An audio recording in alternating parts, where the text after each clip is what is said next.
back into the Sportsocracy. I'm Tank Spencer. He's Jeremy Greene. Time to grade the offseason for the Baltimore Ravens. Best front office in the NFL. We'll give you the best and worst signings. We'll give you their needs for the upcoming NFL draft and the overall all-important Flostradamus seal of approval, the grade on your offseason so far. So, I mean, you win. You win the offseason with the 5-year, $70 million deal to Marcus Williams that gave you the most terrifying secondary in the NFL. I'm your huckleberry. I wanted him desperately. I know the Jets offered more money. He turned it down to go to Baltimore. Win. Mm-hmm. I think he is, if not the best safety in the NFL, he's one of the best three. And I think he is going to add a tremendous amount to Baltimore. And now, the thing for Baltimore is you just had to get healthy. Nobody doubted the talent on this team. You were just killed last year.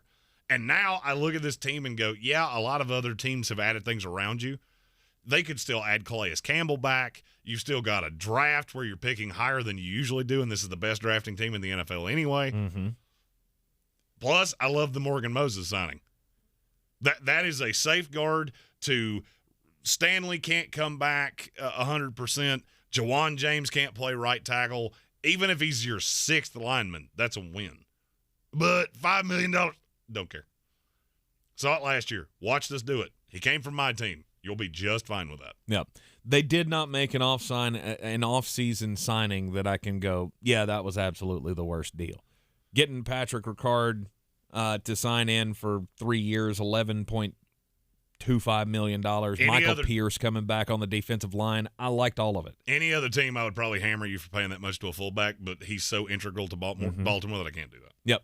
So the worst not signing of the offseason, not retaining Bradley Bozeman. The disrespect around this place is ending today. That's Bradley Bozeman to Baltimore. Apparently he got into the doghouse with Harbaugh, and I mean, that's fine. He was still the second best center on the market. Mm-hmm. So now you can recover from that by drafting Tyler Linderbaum at 14, which I would not be averse to. I don't see them doing that because I think he's going to go lower than that.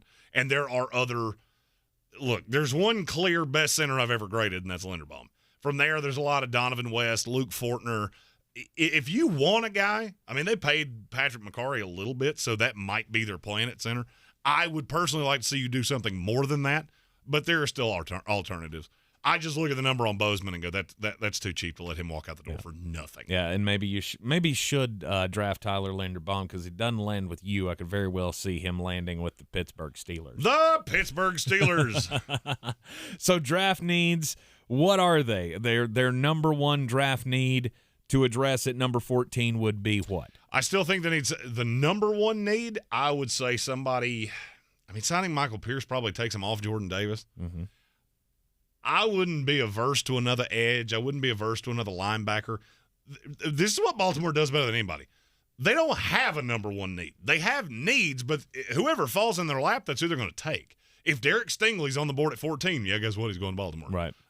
If Kyle Hamilton somehow falls to 14, guess what? He'll be in Baltimore. They'll just find a way, and that's why this team has stayed good forever. In terms of what they need, I think they need another receiver.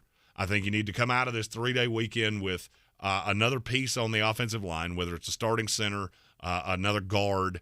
Tackle. I wouldn't be shocked if you came away with 2. Well, with Jawan James, as long as Jawan James is reasonably healthy, you have 3. I mean, people seem to forget that he's even on the roster. Mm-hmm.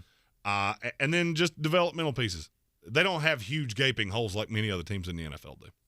I can't get away from them at 14 ending up with the best offensive lineman available, whether that be Tyler Linderbaum or Trevor Penning from Northern Iowa or something like that. Now Penning's a hat on a hat.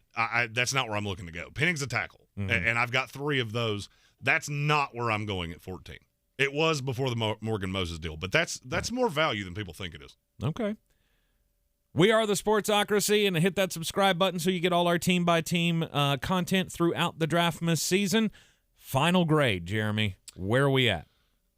When you sign the best player on the market at, I would say, $2 million less per year than he's worth, you're not getting worse than an A- from me. I dinged you a little bit for letting Bradley Bozeman walk for nothing, and I know why. I've heard all the stories. I can't help but ding you for that. But going into the draft, I'll say an A-. And if you want to see what we project the Baltimore Ravens to do in the draft, you can click right here. I put it in my hand. And you can click on that and see our latest mock draft for the Baltimore Ravens. Join us here in the Sportsocracy in the Ingles studio, live every weekday at 3 o'clock. And again, subscribe to the channel so you get all of our team-by-team content leading up to said NFL draft. I'm Tank Spencer. He's Jeremy Greene.